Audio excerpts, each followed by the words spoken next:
Olá, a graça e a paz de Jesus Cristo, nosso Senhor. E nós chegamos a mais um estudo da Palavra de Deus. Dessa vez nós estudaremos o capítulo 14 do livro de Atos. Eu quero te convidar então nesse estudo, pensando no tema de tribulação em tribulação, continuamos a missão. E é justamente isso que a primeira viagem missionária tem nos mostrado, que há dificuldades, há lutas, há embates durante a pregação do Evangelho. Durante essa vida que levamos, essa vida que o Espírito Santo nos conduz a divulgar, a propagar o nome de Jesus Cristo. Durante essa ida nossa, o id nosso, nós vamos tendo tribulações, dificuldades, lutas, e como passamos por isso, e como enfrentamos tudo isso. Eu espero que nós aprendamos mais um pouco com esses primeiros missionários, Paulo e Barnabé, sobre como passar pelas dificuldades da vida e continuar realizando a obra de Deus. Abra sua Bíblia então no livro de Atos, capítulo de número 14. Vamos fazer a leitura da palavra de Deus. A palavra de Deus diz assim: Em Icônio, Paulo e Barnabé, como de costume, foram à sinagoga judaica. Ali falaram de tal modo que veio a crer grande multidão de judeus e gentios. Mas os judeus que se tinham recusado a crer incitaram os gentios e irritaram-lhes os ânimos contra os irmãos. Paulo e Barnabé passaram bastante tempo ali, falando corajosamente do Senhor, que confirmava a mensagem de sua graça, realizando sinais e maravilhas pelas mãos deles. O povo da cidade ficou dividido. Alguns estavam a favor dos judeus, outros a favor dos apóstolos. Formou-se uma conspiração de gentios e judeus, juntamente com os seus líderes, para maltratá-los e apedrejá-los. Quando eles souberam disso, fugiram para as cidades licaônicas de Listra e Derbe e seus arredores, onde continuaram a pregar as boas novas. Em Listra havia um homem paralítico dos pés, aleijado desde o nascimento, que vivia ali sentado e nunca tinha andado. Ele ouvira Paulo falar. Quando Paulo olhou diretamente para ele e viu que o homem tinha fé para ser curado, disse em alta voz: Levante-se, fique em pé. Com isso o homem deu um salto e começou a andar. Ao ver o que Paulo fizera, a multidão começou a gritar em língua licaônica: Os deuses desceram até nós, em forma humana. A Barnabé chamavam Zeus e a Paulo Hermes, porque era ele quem trazia a palavra. O sacerdote de Zeus, cujo templo ficava diante da cidade, trouxe bois e coroas de flores à porta da cidade, porque ele e a multidão queriam oferecer-lhes sacrifícios. Ouvindo isso, os apóstolos Barnabé e Paulo rasgaram as roupas e correram para o meio da multidão, gritando: Homens, por que vocês estão fazendo isso? Nós também somos humanos como vocês. Estamos trazendo boas novas para vocês, dizendo-lhes que se afastem dessas coisas vãs e se voltem para o Deus vivo, que fez o céu, a terra, o mar e tudo o que neles há. No passado, ele permitiu que todas as nações seguissem os seus próprios caminhos. Contudo, não ficou sem testemunho. Mostrou sua bondade, dando-lhes chuva do céu e colheitas no tempo certo, concedendo-lhes sustento com fartura e enchendo de alegria os seus corações. Apesar dessas palavras, eles tiveram dificuldade para impedir que a multidão lhes oferecesse sacrifícios. Então, alguns judeus chegaram de Antioquia e de Icônio e mudaram o ânimo das multidões. Apedrejaram Paulo e o arrastaram para fora da cidade, pensando que estivesse morto. Mas quando os discípulos se ajuntaram em volta de Paulo, ele se levantou e voltou à cidade. No dia seguinte, ele e Barnabé partiram para Derbe. Eles pregaram as boas novas naquela cidade e fizeram muitos discípulos. Então voltaram para Listra, Icônio e Antioquia, fortalecendo os discípulos e encorajando-os a permanecer na fé, dizendo: É necessário que passemos por muitas tribulações para entrarmos no reino de Deus. Paulo e Barnabé designaram-lhes presbíteros em cada igreja. Tendo orado e jejuado, eles os encomendaram ao Senhor, em quem haviam confiado. Passando pela Psídia, chegaram a Panfilha, e tendo pregado a palavra em Perge, desceram para Atália.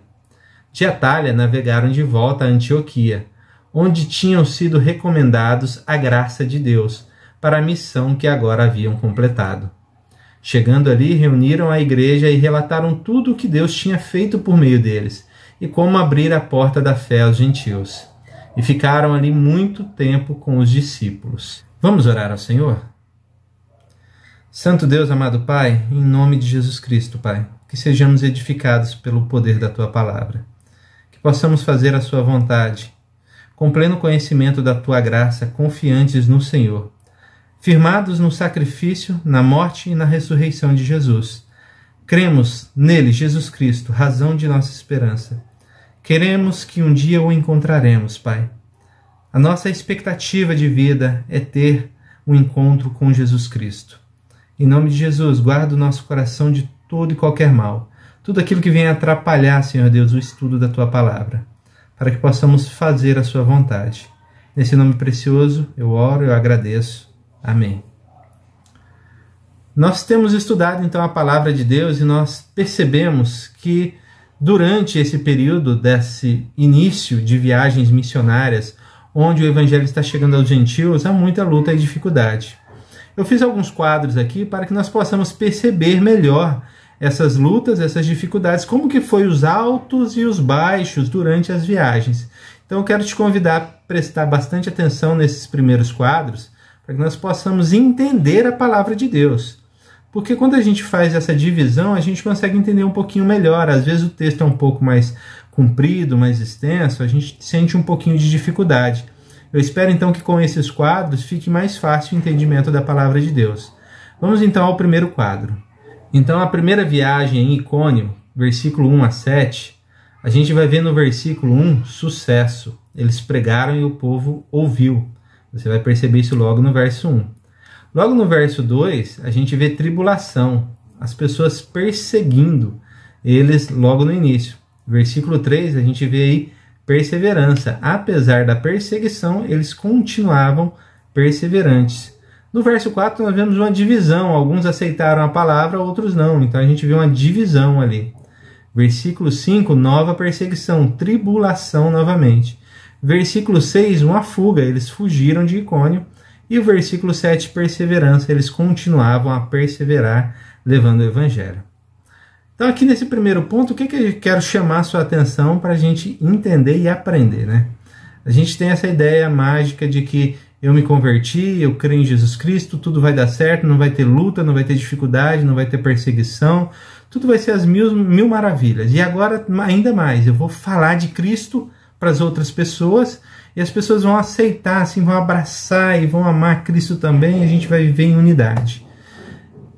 E na prática não é bem assim que acontece. Na prática, assim, há momentos de sucesso, onde você leva o evangelho às pessoas que não conhecem e elas recebem com alegria. Jesus Cristo, na parábola do semeador, ele deixa isso muito claro, né? Umas pessoas recebem com alegria, outras pessoas recebem, mas as preocupações da vida retiram aquele prazer. Somente quando a palavra cai em solo fértil é que vai germinar. Então, é justamente isso. Às vezes a gente vai levar essa palavra e vai eufórico, feliz da vida, eu vou levar e as pessoas vão aceitar. E você tem um primeiro sucesso, uma alegria, as pessoas ficaram felizes. Aí logo vem a dificuldade, a tribulação, vem perseguição. E às vezes perseguição dentro da própria casa nossa, né? Às vezes o marido, a esposa, os filhos, pessoas que a gente ama, pessoas que a gente reconhece o valor, pessoas que a gente se dá, se doa por elas, mas elas não querem entender esse momento especial que a gente está tendo com Deus. E às vezes a perseguição vem justamente delas, tribulação, dificuldade, luta. E às vezes a gente fica assim meio que cabisbaixo, o que eu faço? Será que eu estou fazendo errado? Será que esse não é a melhor hora para isso? Será que eu devo parar de pregar o evangelho? E a gente vai perceber nessa viagem missionária que o apóstolo Paulo e o apóstolo Barnabé, eles sempre tiveram essas lutas e dificuldades. Não é algo assim, olha, isso é novo, agora a gente tem dificuldade no evangelho. Não, sempre teve, desde o início o evangelho apresentou muita luta, muita dificuldade. Então a gente vai ver que o que nós devemos fazer, qual que é a nossa posição perante os sucessos, perante as lutas e dificuldades, perante as divisões que vamos ver, perante as tribulações, perante às vezes até a necessidade de fugir, estar se afastando do lugar. Olha só que interessante, porque assim a gente tem essa mística na nossa cabeça. Não, a gente vai pregar o evangelho, se for necessário a gente vai morrer. Mas será que é sempre assim? Será que esse é sempre o plano de Deus? Vai lá e morra? Às vezes não. Veja, eles fugiram para continuar levando o evangelho. Em alguns momentos é necessário fugir. Há momentos que não tem como. Há momentos que você não vai fugir, você vai pagar o preço. Mas há momentos que você pode fugir, sim, e continuar levando o evangelho. Qual que é a palavra de destaque, então, nesse início? Perseverança. Você deve perseverar em pregar o evangelho. Você deve continuar levando o evangelho, apesar das lutas e dificuldades. O segundo quadro que eu vou te apresentar, você vai perceber que é muito parecido. E eu quero que você esteja aí com a sua Bíblia em mãos para conseguir acompanhar o raciocínio. Porque sem a Bíblia em mãos fica difícil estudar a Bíblia sem a Bíblia, né? Então, com a Bíblia em mãos você vai acompanhar. Então, olha bem para o segundo quadro para você entender. A viagem em Listra, versículo 8 a versículo 20. Do versículo 8 até o versículo 10, tiveram sucesso. A gente percebe aí uma cura sendo realizada, nós percebemos aí uma aceitação. Do versículo 11 até o versículo 13 tem confusão. O pessoal confundiu Paulo e Barnabé com outros deuses, com algo assim pagão. Então nós percebemos uma grande confusão. E no versículo 14 a 18, anunciação. Paulo aproveitou esse momento para divulgar o Senhor, divulgar a palavra de Deus. E do versículo 19 ao 20, nós nos encontramos, nos deparamos novamente com tribulação, dificuldades. Pois bem, então nessa continuação da viagem missionária agora em Listra, a gente vai perceber justamente isso, né? Tiveram sucesso. Como foi o sucesso deles? E às vezes até assusta, né, o sucesso. Porque Paulo olhou para aquele homem e viu que ele tinha fé para ser curado. E Deus trabalha justamente em conjunto com a nossa fé. Nós precisamos ter fé. Eu não sei porquê. Esse é o fato. E eu acredito que ninguém saiba. Mas Deus escolheu trabalhar dessa maneira. Por exemplo, a gente vê alguns relatos da Bíblia de ressurreição de mortos. Um morto não precisa ter fé, porque não tem nem como, né? Ele está morto para ser ressuscitado. Porém, ele é ressuscitado pelo poder de Deus. Então a gente entende que todo milagre é feito pelo poder de Deus. Porém, Deus escolheu atuar em conformidade com a fé das pessoas. Jesus repete muito isso, né? Vai, a tua fé te salvou. Então Deus escolhe atuar em conjunto com a fé, com a confiança, com a fides, com aquilo que a pessoa entrega para ele, ele pega e transforma aquilo, usando o seu poder, num milagre. E é isso que acontece. E esse homem então começa a andar. Tendo aquele primeiro sucesso inicial, o que se esperava era um grande sucesso na continuação. Mas o que vem é confusão. O pessoal confundiu ele com outros deuses e quiseram adorar. E aí eu quero chamar sua atenção para algo interessante. Porque eles fizeram questão de falar, gente, não está certo, vocês não devem nos adorar. Nós não somos deuses, somos homens como vocês. Eles não aceitam essa adoração. E eles aproveitam esse momento, inclusive, para anunciar o evangelho, o Deus verdadeiro. Por que eu quero dizer isso? Porque é muito importante. Se você tiver conhecimento de algum homem que diz realizar milagres, grandes feitos, mas chama a glória para si, desconfie. Os apóstolos modernos, é o apóstolo que eles estão de brincadeira muitas vezes, porque eles chamam a atenção para si, chamam a glória para si, dizem que eles são importantes e não anunciam o reino de Deus, a palavra de Deus, muitas vezes, em muitos casos. Então fica atento com isso, toma cuidado. Quando uma pessoa quer chamar atenção para si, adoração para si, se volta para Cristo, presta atenção. Talvez essa pessoa esteja no caminho errado. Ora por ela, intercede por ela, para que Deus ilumine a mente, que ela se converta, se volte aos caminhos do Senhor. Porque está errado alguém chamar adoração para si. Porque o único digno de glória é o nosso bom e amado Deus. Tendo dito isso, eu quero reafirmar a necessidade da gente anunciar o evangelho. Veja, que eles tentaram desfazer, né, aquele problema naquela confusão, mas não deixaram de anunciar o evangelho. Eles queriam anunciar e eles fazem isso. Olha, gente, o Deus que criou os céus e a terra, que deu colheita no tempo oportuno, esse Deus está se mostrando a vocês. Vocês têm que sair dessa vida de ignorância, dessa vida de paganismo, dessa vida de idolatria e se voltar para esse Deus. Esse Deus cuidou de vocês até hoje, reconheçam isso. Ele está presente no meio de vocês todo esse tempo e agora vocês precisam reconhecê-lo. É fundamental, é importantíssimo a gente anunciar Jesus, anunciar o nosso Deus, anunciar Ele que é a salvação para todos os povos, as pessoas. Não podemos deixar de fazer isso. Nós somos convidados e impelidos a fazer isso o tempo todo, em qualquer circunstância. Não tem esse negócio, vou esperar um tempo melhor, um momento mais ideal. É agora, o momento é hoje, é o aqui e o agora. Gente, nós precisamos anunciar o Evangelho. Diante disso, a gente esperava a multidão falando, nossa, eles abriram os nossos olhos, não tentaram nos enganar, estão falando a verdade. E o que acontece em seguida é tribulação, dificuldade, perseguição novamente. E aí, novamente, a gente percebe esse gráfico de sucesso, tribulação, sucesso, tribulação. E a gente vai vendo isso e a gente termina versículo 19, 20 com tribulação, com dificuldade. Eu vou chamar a sua atenção para o outro quadro. E nós temos então agora Derbe. Derbe foi sucesso total, a viagem foi maravilhosa, não há relatos de problemas, lutas e dificuldades, apenas o relato de que o Evangelho foi divulgado. Devemos continuar na propagação do Evangelho. Partindo logo para o último quadro, então nós percebemos aí o retorno às cidades do capítulo... Eu trouxe a porta para você. Obrigado, filho. Se você tiver mais com... querer fazer xixi, sair no banheiro e beber água. Obrigado, filha. Dá um beijo. Te amo. Te amo. Você fecha a porta pro papai? Eu fecho. Obrigado. Você vem aqui para te entregar água. Obrigado, filha.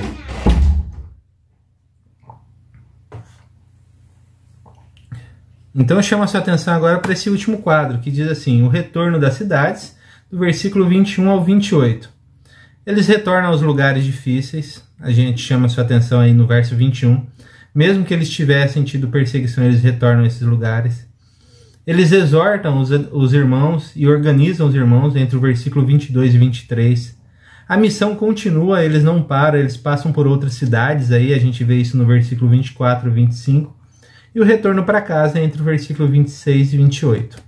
O que a gente tem que aprender, então, quando a gente olha para essa viagem, olha para essas lutas e dificuldades desses nossos queridos missionários? A primeira lição que eu quero chamar a sua atenção é que nos trancos e barrancos da vida há um Deus agindo para que os seus objetivos sejam realizados. Veja, você poderia olhar assim para a vida cristã e esperar tudo sendo um sucesso maravilhoso, tudo sendo muito abençoador, e muitas vezes a gente sente até uma inveja de algumas pessoas que a gente vê e fala, nossa, essa pessoa não tem problema na vida, parece que Deus está olhando mais para ela. E é claro, nós não estamos na pele da pessoa para saber as lutas e as dificuldades que ela passa. Certamente tem lutas, dificuldades, problemas, mas nós sabemos apenas os nossos problemas. Mas aqui eu quero chamar a sua atenção justamente para essa questão de evangelho, de relacionamento com Deus. Porque a gente tem essa expectativa de que se eu for para Deus, nenhum problema vai ter na minha vida. Inclusive, esse evangelho, essa mentira que é pregada aí muitas vezes, de que com Deus não existe problema, que com Deus só tem prosperidade e saúde, está enganando muita gente e a pessoa vai para Cristo achando que é justamente isso e está errado. É claro, tem momentos bons? Tem, mas eu vou ser honesto com você. Quando eu tive minha conversão, quando eu me entreguei a Cristo, quando o Espírito Santo atuou em minha vida e converteu o meu coração, quando isso tudo aconteceu na minha vida, eu posso te afirmar que não veio só alegria, veio também momentos de tensão, dificuldade, angústia, porque a minha vida teve que mudar, meus hábitos mudaram, a minha cabeça, o jeito de pensar mudou, a maneira como eu relaciono com as pessoas mudou muito. Tudo isso acabou gerando uma grande dificuldade na minha vida. E até hoje gera isso, essa angústia no meu coração de não conseguir amar o próximo como eu deveria, de não conseguir pregar o evangelho mais como eu deveria, de não conseguir estar próximo das pessoas como o evangelho muitas vezes me ensina. tudo isso é muito difícil, é uma angústia, é uma luta, é uma guerra interna. E nas outras áreas da vida também, isso é uma verdade. Tem muitas pessoas que poderiam estar bem financeiramente, mas o coração delas foi convertido, e ao invés de ensinar a acumular, ensinar a avareza, o evangelho ensina a generosidade, a divisão, e elas passaram a dividir o que tinham, a compartilhar o que tinham com outras pessoas, e a alegria delas foi outra, a de dividir, a de ser generoso, e às vezes as pessoas têm até dificuldade com isso. Então, assim, essa ideia, essa alucinação de que eu vou para o evangelho e vou ser feliz aos olhos do mundo, e se a gente manter essa mentalidade mundana nas nossas vidas, a gente vai sofrer muito, porque a nossa alegria passa a ser Cristo. E se não for Cristo, não vai ter alegria alguma. Porque a gente vai olhar para fora e vai dizer, bom, eu poderia estar ganhando mais dinheiro se eu não fosse pastor. Eu poderia estar mais rico, eu poderia ter mais tempo, eu poderia fazer o que eu quisesse sem se importar com a opinião das outras pessoas. E tudo isso a gente olha e percebe assim, se a minha alegria não estivesse em Jesus Cristo, provavelmente eu seria uma pessoa infeliz. Por quê? Porque essa felicidade que o mundo busca, essa alegria que o mundo deseja, isso foi de alguma maneira retirado de nós. O Espírito Santo fez isso.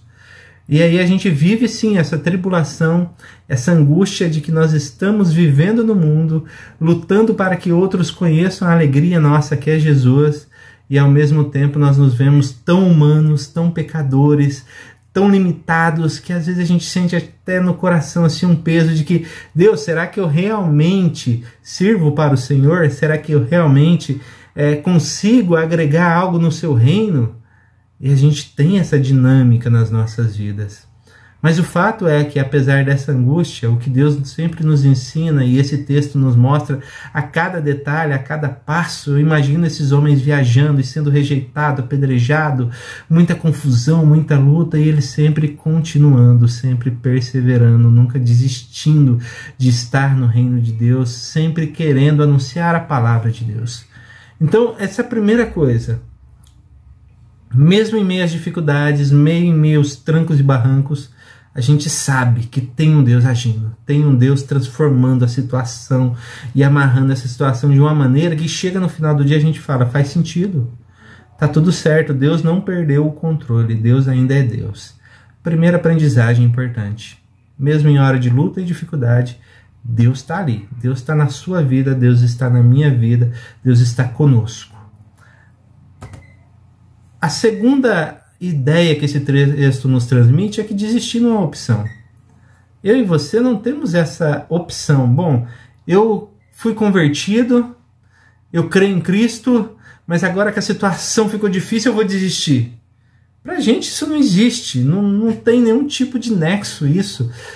A nossa conversão foi realizada de uma forma sobrenatural, sobre-humana. O Deus que nos ama veio a essa terra, pagou o preço pelos nossos pecados, Ele ressuscitou, Ele não está morto, é um Deus vivo, é um Deus que atua em nossas vidas. O Espírito Santo, Ele habita em nós somos selados com Ele, separados para Ele. Então não é uma opção de chegar assim e falar, bom, eu vou agora desistir de servir a Deus. A pessoa que foi convertida por Deus, ela não tem essa opção na vida dela. Pode ter, às vezes, algum momento de desânimo e tristeza. Bate em todo ser humano isso. E no meio das minhas tribulações e dificuldades, eu já passei por isso. Pode ter um momento de tristeza, desânimo, dificuldade, mas logo em seguida vem a palavra de Deus no nosso coração e ela bate forte e fala, acorda, você foi convertido por Deus. E já que você foi convertido por Deus, não é você que deve escolher desistir. E Deus não escolheu desistir de você. Você foi transformado. Continue servindo a Deus. Dentro disso, eu quero dizer o seguinte, existe gente que é convertido por Deus. Existe gente que se converteu. Tem gente que converte a si mesmo, às vezes pode voltar atrás, pular fora do barco, porque ele foi lá, escolheu Deus, porque Deus ia ser bonzinho, amoroso, ia dar de riqueza para ele. Aí ele desiste. Porque Deus não deu riqueza, porque Deus não resolveu o problema dele, aí ele desiste. Mas quando a conversão é feita por Deus, quando é o Espírito Santo que vem, te convence do pecado, da justiça e do juízo, meu irmão, minha irmã, não tem jeito. Aí o evangelho não é mais opção para a gente. Nós somos escravos de Jesus. E glória a Deus por isso, porque essa é a escravidão mais libertadora que tem. Quando escravos de Jesus, nós somos libertos de todos os outros vícios, todos os outros males, de tudo que há, de tudo que existe. Nós temos a total liberdade de sermos servos de Cristo. Isso é muito importante. Por fim, aquilo que sempre deve ecoar no nosso coração, a missão deve sempre continuar. A missão deve sempre continuar. Nós nunca podemos parar, nós nunca podemos desistir de levar o evangelho. Lutas, dificuldades virão, sucessos, alegrias virão. A gente vai ter trabalho, mas a missão tem que continuar, a obra de Deus não pode parar, a gente tem que continuar levando o evangelho. Eu digo isso porque eu tenho visto, e eu também já passei por esses momentos de tristeza, que a gente sente assim, por que eu estou na igreja? Será que esse negócio dá certo mesmo? Será que Deus está aqui? Será que Deus está envolvido com tudo isso? E eu tenho uma palavra para você, Deus está envolvido, Deus está engajado, Deus está totalmente se relacionando com a igreja dele, ele está transformando as pessoas. Só que a questão é que nós não queremos mudança, nós não queremos ser transformados, mudados, porque é muito mais fácil ter uma vida cômoda. Eu costumo dizer que assim, o que eu apresento como um crente que está iniciando no evangelho? Alguém que primeiro ano cristão, está aprendendo a Bíblia ainda, aprendendo a orar, conhecendo Deus. Essa pessoa teve um encontro com Jesus Cristo, mas ela está entendendo ainda assim, os caminhos de Deus, está tendo um tempo para entender o evangelho. A pessoa que já está há 5 anos dentro de uma igreja, que foi convertida e que ainda não leu a Bíblia inteira, que ainda não está se voltando para as práticas de oração, de reflexão na palavra, essa pessoa está dormindo no ponto. Está dormindo no ponto. Devia prestar mais atenção. Aquela pessoa que já está 20 anos na igreja, não tem um discípulo, não leva o evangelho, não, quando chama o pastor para conversar, não é, pastor, e aí, tenho tantos discípulos aqui, esse aqui eu estou com essa dificuldade, o que eu faço? Como que eu faço para esse se engajar mais, conhecer Jesus? O que eu tenho que fazer assim para o reino crescer, avançar, para essas fronteiras assim se expandirem? Se não estiver fazendo isso, tem alguma coisa errada, meu irmão. A missão tem que continuar, não pode parar. Quando você aceitou a Cristo, ou quando Cristo te aceitou, melhor dizendo, não foi simplesmente assim, olha, vem que eu vou te salvar. Eu sei que às vezes corre essa ideia na cabeça nossa, mas além da salvação é um pacote inteiro. Eu vou te salvar, você vai anunciar o evangelho, você vai servir para minha glória, você vai anunciar o meu reino, você vai levar o meu nome, vai carregar o meu nome onde quer que você esteja, e as outras pessoas vão conhecer eu, Jesus, através de você, meu servo. Então, a missão não para, meu irmão. Você tem que continuar, você tem que ser forte, você tem que ser corajoso, você tem que ser persistente, perseverança. Você tem que ir adiante. Então, continue pregando o evangelho, não se entregue.